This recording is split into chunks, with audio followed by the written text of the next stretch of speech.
Osée, chapitre 8. Embouche la trompette.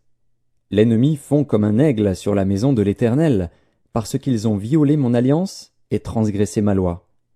Ils crieront vers moi, « Mon Dieu, nous te connaissons, nous, Israël !»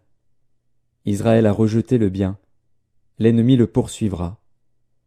Ils ont établi des rois sans mon ordre, et des chefs à mon insu. Ils ont fait des idoles avec leur argent et leur or, c'est pourquoi ils seront anéantis. L'Éternel a rejeté ton veau, Samarie. Ma colère s'est enflammée contre eux. Jusque à quand refuseront-ils de se purifier? Il vient d'Israël, un ouvrier l'a fabriqué, et ce n'est pas Dieu. C'est pourquoi le veau de Samarie sera mis en pièces. Puisqu'ils ont semé du vent, ils moissonneront la tempête. Ils n'auront pas un épi de blé. Ce qui poussera ne donnera point de farine, et s'il y en avait, des étrangers la dévoreraient. Israël est anéanti.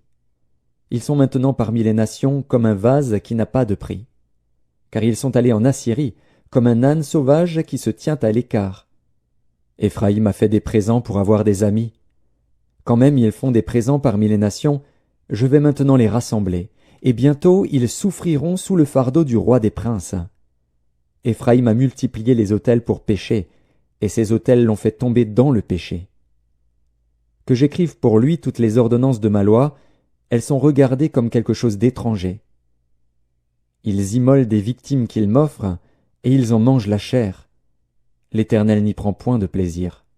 Maintenant l'Éternel se souvient de leur iniquité, et il punira leur péché. Ils retourneront en Égypte.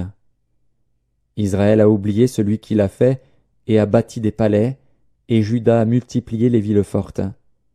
Mais j'enverrai le feu dans leurs villes, et il en dévorera les palais.